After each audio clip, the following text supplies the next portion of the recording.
If you're a fan of Bakugou, Endeavor, or Aoyama, this is your episode. This is an episode that is going to make you giddy, jumping for joy, because of how it gives these three characters some spotlight. It kind of gives them more development that they've been needing for a while, or at least some closure to some things that have been happening behind the scenes.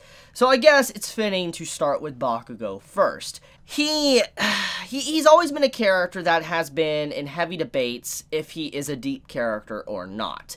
Because when you think about his origin point, when the series first started, he was just a straight up bully. He was a very savage, mean individual to Izuku. All he really had going for him was just a yelling personality that was just mean to people. But over time, you can see Bakugou has really chilled out. He's no longer acting the same way as he once did. And if you have been unaware of this, then this episode kind of slaps you in the face with it, because you get to see fully on how Bakugou has shifted, and his point of view on himself has changed dramatically since the first season, and even the second season. So, let's compare the two. When you think about Bakugou's origin, like I said, bully, yelling, obnoxious, mean. He didn't really have any redeeming qualities besides having a cool design, good voice actor, etc. You get my point. So, when you see Izuku kind of beat him in the first season, it was kind of a wake-up call for Bakugou. That's when Bakugou's character development really started to shift in a different direction, and this episode kind of mentions that. He mentions that if you're beat by someone that you look down upon, it makes you feel very crappy, feel worse than you are, and you might not be able to get out of that hole you've already dug. He was talking about that moment when Izuku beat him in season 1, and it really kind of shook him up, because at that point in time, at the season 1 of the series, Bakugou truly believed he was the strongest, he was the best, he was going to be the #1 hero. Nobody was in comparison to him. Izuku was trash. There was just nothing that no one could do to Bakugou. But then Izuku, a boy that had no quirk, bullied his entire life, comes in with a brand new quirk, breaks his body, and beats the crap out of Bakugou, because Izuku studies Bakugou's movements, he studies what Bakugou is capable of, and he beats the man. And in that moment, Bakugou started to be a little bit more quiet. Yes, he was still loud, but he didn't have that same atmosphere about him that he previously had at the beginning of Season 1. And you can see the slow shifts throughout Season 2 when you have the whole festival, and you see in the festival where all of, the school is competing against each other, you see Bakugou get very upset that he won in an illegitimate fashion. He was very, very upset. It was given to him, but he didn't want to win that way. And it would start to show changes, that he wanted to be able to beat someone fair and square, and he no longer believed that he was the best of the best, because when he joined UA, there was many others there that were as high as him or even higher. Now, Bakugou is gifted, don't get me wrong, but a lot of people there, Todoroki, Momo, and other characters are very gifted. They have a very strong quirk, and because of that, Bakugou was no longer the special one within class. So he felt that. He felt that he no longer was necessarily special. So that moves us over into Season 3, and the crisis that Bakugou had, how he felt inferior, he felt like he was not as good as, Izuku, and then he got captured, and then the fall of All Might, and he felt like he was the one that caused All Might to fall. And then finally, after all this time, Bakugou lets out his anger and all that towards Izuku, tells him how he truly feels, Izuku tells him how he truly feels, and they kind of, in their own way, make up.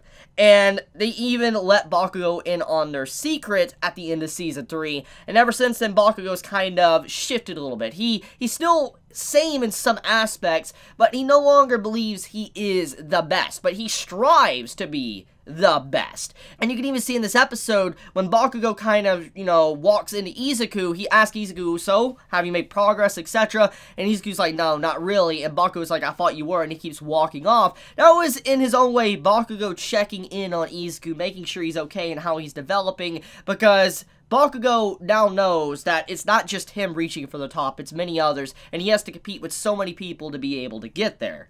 So, when you also expand upon this episode, it just shows that he's gained a lot more kindness. He's realized that his way and his actions in the first season is no longer the correct path, and he saved that kid within this episode with his own experiences from what Bakugou did, what he himself did. So that kid could potentially turn out like Bakugou or even worse, and Bakugou saved him.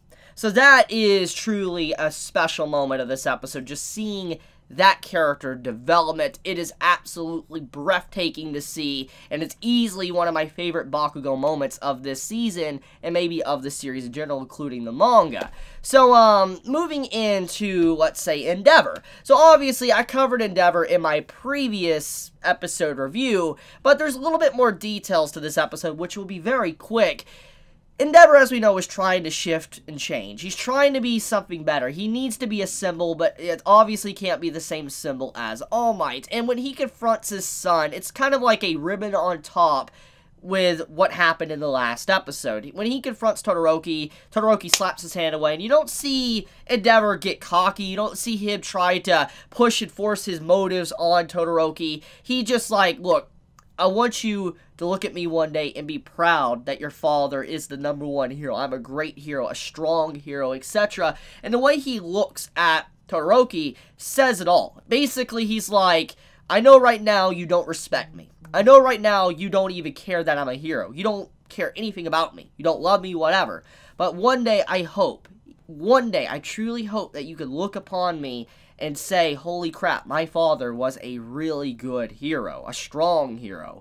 And so, with that, he laughed and walked away. Seeing Inasa kind of punch himself in the face, it's kind of more of a comedy gag when you think about it, but it also harbors a lot of emotions too, because the reason how Inasa was even introduced was because he had some, beef with Endeavor. He didn't like Endeavor because Endeavor was always looking to something. He wasn't viewing people. He wasn't viewing anyone but his own selfish desire. And even though Endeavor kind of is looking for a selfish desire, basically trying to be a #1 hero and a proud #1 hero, etc., he still, his overall eyesight has changed, like his view on things. He no longer is being selfish. He wants to help others, and Inasa saw that, and that's why he punched himself in the face, is because he realized that Endeavor truly is trying to change, so at the very least, he could try to change as well.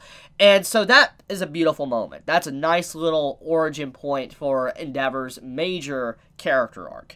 So, let's get into the last one, which is Aoyama. Now, Aoyama, as a character, he's more of a meme when you think about it. When you really think about his character, and ever since he was introduced in the anime, and also the manga at this point, he was always a meme character. People just make fun of him because of just the way he looks, the way he dresses, his quirk. He's just a meme boy. And it's understandable why. But one of the most noteworthy things that he did within the series, or at least people remember him by, besides the meme stuff, is that he hid. In Season 3, when the villains attacked in the forest, he hid. And that was a big moment to show what type of person Aoyama really was. And it made you really disappointed in him. Yes, he couldn't really fight them, but at the same time, it showed that he kind of lacked certain qualities that others had within that moment. He didn't have initiative to really risk it all.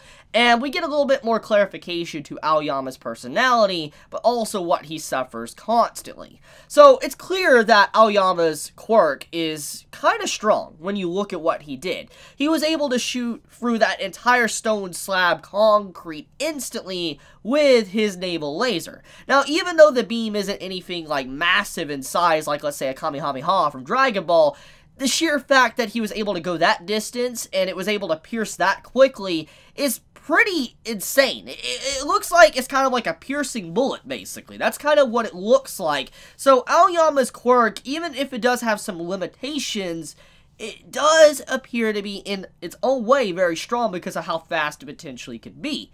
But also, there's another thing, too. It shows that he has a lot of precision, and he's able to manipulate his quirk to kind of control the radius, or at least the distance of how far it goes, because he was able to even use his naval laser to write within the concrete of the rock he was sitting on, or leaning up against, basically. So it showed that he's able to kind of even adjust it. So that's kind of scary. Aoyama's quirk is stronger than you would realize after seeing it, but there is a fundamental flaw, and that is that his quirk hurts him. Now, this isn't anything brand new.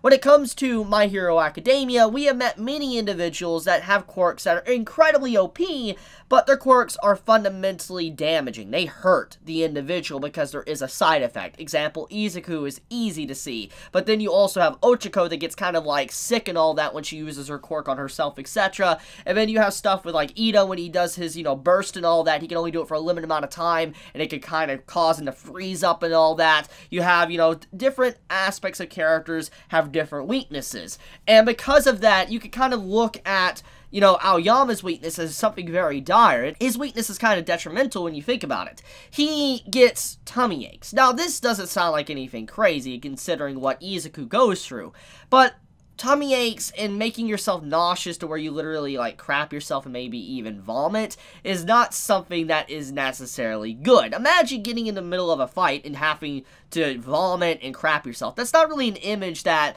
civilians want to see from a hero when you think about it. That just sounds like something that is going to get you made fun of. So it's kind of honorable to see Aoyama still striving to be there and how he made it that far even with his weaknesses. And he reveals without the belt on him, basically, he would not be able to stop his quirk. Basically, he would continuously have little beams come out of him and it would hurt him. He's kind of like Cyclops from X-Men when you think about it. So it's interesting. Aoyama is definitely strong, but his weakness is so detrimental that he really is against the odds, and he feels like some camaraderie from, Izuku, because Izuku hurts himself, he damages himself every time he uses his quirk, so Aoyama's like, you're like me, I know your secret, etc., and he feels like he can communicate with Izuku about his own problems as well. So you had them kind of connect and, work together, and I appreciate that moment. Now, obviously, the scenes prior to that within this episode with Aoyama was definitely funny, hilarious, and it's going to lead to many to having some certain innuendos, but overall, I do think that it was a great moment for Aoyama's character to get a little bit more details, and also some of his own personal struggles throughout the series. So, we get to see Kami's quirk for the first time within this episode. She's able to kind of create illusions. She creates an illusion to, like, turn everything into kind of like an aurora. She's able to change kind of like the sky and all that, and people are like mesmerized, the kids were mesmerized, and put on like a whole theme park for these kids, like a slide they can slide on, etc. So it makes sense why Togo is able to get away with it, because Kami's quirk can really do a lot, what do you think about it? Because she's able to create illusions and all that, and you're really not able to tell the difference. So, hypothetically, Kami's quirk is incredibly strong. She could literally mine, I can't say the word, but you know the word I want to say. Literally destroys them, mind warps someone. It's messed up. So, Kami's quirk is kind of crazy, and I like how it was showed the beauty of it, but imagine if that quirk was put on the wrong side, someone evil using it. I couldn't really imagine how dangerous that quirk necessarily could be. It kind of like would be like Itachi from Naruto at that point. So, okay, I guess the only thing really left to talk about is that the kids kind of opened up to our heroes, and everything ended off in a really good note, honestly, and, Aoyama's entire section. So I think that's about it. So let me know your thoughts in the comments below. If you enjoy my content, please subscribe. If you like this video, please leave a like. And if you want to get notified for whenever I upload a video, please click the bell icon down below. And with that, Chibi out.